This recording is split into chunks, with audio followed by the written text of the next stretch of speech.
Hello guys সকলকে স্বাগতম জানাইছো মোৰ এই ভিডিঅ'ৰ তৰফৰ পৰা। আজি মই আকৌ আপোনালোকৰ ওচৰত লৈ আহিছো PM বিশ্বকৰ্মা আঁচনি।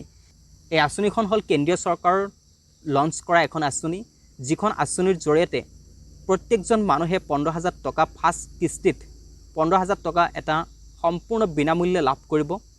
আৰু সেকেন্ড নম্বৰ পেকেজত আছে 1 পৰা 2 লাখ টকা আপোনালোকে এটা লোন লাভ কৰিব পাৰিব, যিটো লোন লৈ কেনে আপোনাৰ যিটো স্কিল আছে অৰ্থাৎ আপুনি যিটো কাম কৰে বা যিটো ব্যৱসায় কৰে সেইটো ব্যৱসায়ত আপুনি সেই 2 লাখ টকা ইনভেষ্ট কৰি সেই ব্যৱসায়খন আপোনালোকে গ্ৰোথ কৰিব পাৰে। সো এতিয়া প্ৰথমে আপোনালোকে লক্ষ্য কৰক যে এই স্কিমটো আপোনালোকে এনৰোল কৰিবলৈ হলে আপোনালোকৰ কি যোগ্যতাৰ প্ৰয়োজন হ'ব বা কি নথিপত্ৰৰ প্ৰয়োজন হ'ব। প্ৰথমে আপোনালোকে লক্ষ্য কৰক যে প্ৰধানমন্ত্ৰী বিশ্বকৰ্মা আঁচনিখন কি হয়, আঁচনিখনৰ লক্ষ্য বা হিতাধিকাৰী কোন হয়, আঁচনিখনত কোন শ্ৰেণীৰ ব্যৱসায় সামৰি লোৱা হৈছে, PM বিশ্বকৰ্মাৰ মূল উপাদানসমূহ কি, আঁচনিখনৰ যোগ্যতা বা মাপকাঠি কি, আঁচনিৰ অধীনত সুবিধাসমূহ কেনেকৈ লাভ কৰিব পাৰি, PM বিশ্বকৰ্মা পৰ্টেলত পঞ্জীয়নৰ সময় কোনবোৰ নথিপত্ৰৰ প্ৰয়োজন হ'ব, আঁচনিৰ অধীনত কোনবোৰ ঋণ প্ৰদানকাৰী প্ৰতিষ্ঠানে ঋণ দিব পাৰে, আঁচনিৰ অধীনত প্ৰাৰম্ভিক ঋণ পৰিমাণ কিমান, সবিশেষ ইয়াতে সম্পূৰ্ণৰূপে মই আজি আপোনালোকক জনাৰ কাৰণে চেষ্টা কৰিম। আঁচনিখনৰ সুদৰ সাহায্যৰ হাৰ বা পৰিমাণ কিমান হ'ব পাৰে, এনেকুৱা চাওক বহুত কেইটা নীতি নিয়ম ইয়াতে লেখা আছে আৰু এইকেইটাৰ ভিতৰত আপোনালোকে চাব পাৰিব যে এইটো আঁচনিৰ ডিটেইলছখিনি আপোনালোকে ইয়াৰ পৰা লক্ষ্য কৰিব পাৰিব।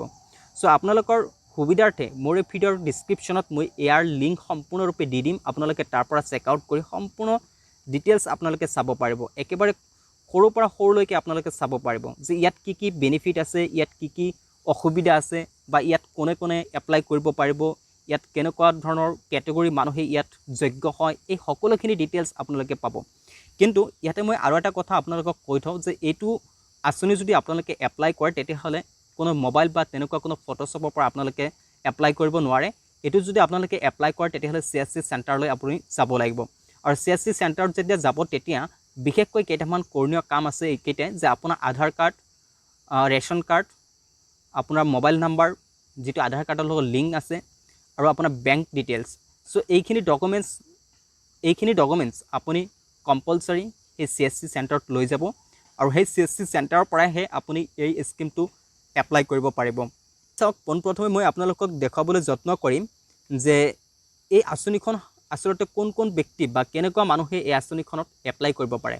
যিসকল বৰ্তমান সময়ত চাওক যিসকলে কাঠমিস্ত্ৰী কাম কৰে, যিসকলে ৰাজমিস্ত্ৰী কাম কৰে, যিসকলে চেলুন, যিসকলে চুলি কাটে, যিসকলে দৰ্জী কাম কৰে, যিসকলে পুতলা নিৰ্মাণ কৰে, যিসকলে নাও নিৰ্মাণ কৰে বা এনেকুৱা ধৰণৰ যি সংখ্যক মানুহে সৰু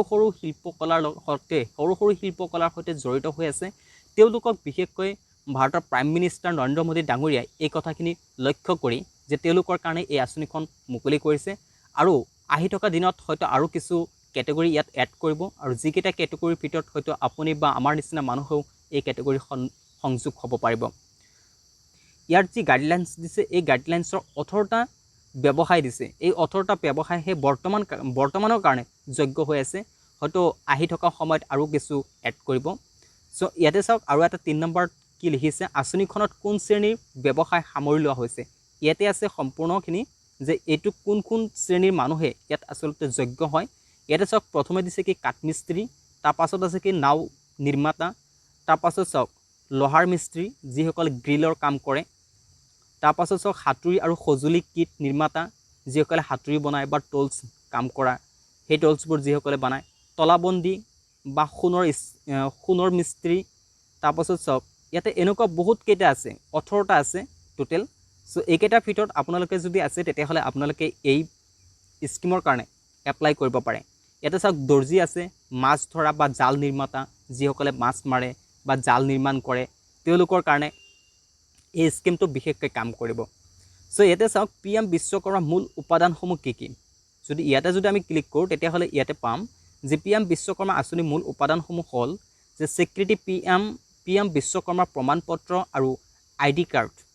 যেতিয়া আপোনালোকে এইটো এনৰোল কৰিব তেতিয়া এটা ID কাৰ্ড পাব, এটা আপোনালোকে প্ৰমাণপত্ৰ পাব আৰু সেই ID কাৰ্ড বা সেই প্ৰমাণপত্ৰলৈ আপোনালোকে যদি বেলেগ কোনো কোম্পানী বা বেলেগ কোনো হেৰিত যদি আপোনালোকে এপ্লাই কৰে তেতিয়াহ'লে অতি সহজে আপোনালোকে সেই সুবিধাখিনি লাভ কৰিব পাৰিব। চ' চাওক, যদি আপোনালোকে এনৰোল কৰাৰ লগে লগে ইয়াতে আপোনালোকৰ ট্ৰেইনিং দিয়া হ'ব। ইয়াতে আপোনালোকৰ যিখিনি জ্ঞানৰ প্ৰয়োজন হয়, আপুনি যিটো বিজনেছ কৰিছে বা যিটো আপুনি শিল্পী কলাৰ লগত জড়িত আছে, যদি তাত যদি আপোনাৰ তেনেকুৱা নলেজৰ যদি প্ৰয়োজন হয়, তেতিয়াহ'লে আপুনি ইটোৰ পৰা সেই নলেজখিনিও লাভ কৰিব পাৰিব। ইয়াতে চাওক, পঞ্জীয়নৰ তাৰিখৰ পৰা হিতাধিকাৰীৰ ন্যূনতম বয়স 18 বছৰ হ'ব লাগিব। যেতিয়া এজন ব্যক্তিয়ে এইটো স্কিমত এপ্লাই কৰিব, তেতিয়া তাৰ বয়স একেবাৰে সেই যেতিয়া এপ্লাই কৰিব তেতিয়াৰ পৰা আচলতে 18 বছৰ হ'ব লাগিব, একেবাৰে তলত দিছে। আৰু আপুনি 18 ওপৰতেও আপুনি এপ্লাই কৰিব পাৰে। তাৰপাছত বা আপোনাৰ ফেমিলিত যদি 10জন থাকে, তেতিয়াহ'লে সেই ফেমিলিখনৰ পৰা এজনহে বিশেষকৈ এপ্লাই কৰিব পাৰিব। ইয়াতে 10জনে কিন্তু নোৱাৰে। আঁচনিৰ অধীনত সুবিধা লাভ কৰা স্বামী বা পত্নীয়ে আৰু অবিবাহিত সন্তানৰ বাবে গঠিত পৰিয়ালক বুলি সংক্ষিপ্ত কৰা হৈছে। চ' ইয়াতে চাওক, যদি আপোনাৰ ঘৰখনৰ যদি তেনেকুৱা অবিবাহিত যুৱক যুৱতী আছে বা পিতৃ মাতৃ আছে, তেওঁলোকে সকলোৱে এপ্লাই কৰিব পাৰিব। মাথো 18 বছৰ বয়স পাৰ হ'ব লাগিব। চৰকাৰী সেৱাত থকা ব্যক্তি বা তেওঁলোকৰ পৰিয়ালৰ সদস্যসকলে আঁচনিৰ অধীনত যোগ্য নহয়। যদি আপোনাৰ ঘৰত যদি কোনোবাজন যদি চৰকাৰী চাকৰিয়াল আছে, তেতিয়াহ'লে সেইখন পৰিয়ালত এই আঁচনি যোগ্য নহ'ব। হয়তো বিশেষ যদি আপোনালোকক জনাৰ প্ৰয়োজন হয়, তেতিয়াহ'লে মোৰ এই ভিডিঅ'ৰ ডিছক্ৰিপশ্যনত মই এটা লিংক দি দিম, আৰু সেই লিংকৰ জৰিয়তে আপোনালোকে সম্পূৰ্ণ চাব পাৰিব। আৰু কেনেকৈ আপোনালোকে এপ্লাই কৰিব, সেই ডেটখিনিও মই সময় আহিলে আপোনালোকক জনাই দিয়াৰ কাৰণে চেষ্টা কৰিম। চ' আজিৰ এই ভিডিঅ'টো এইখিনি আছিল।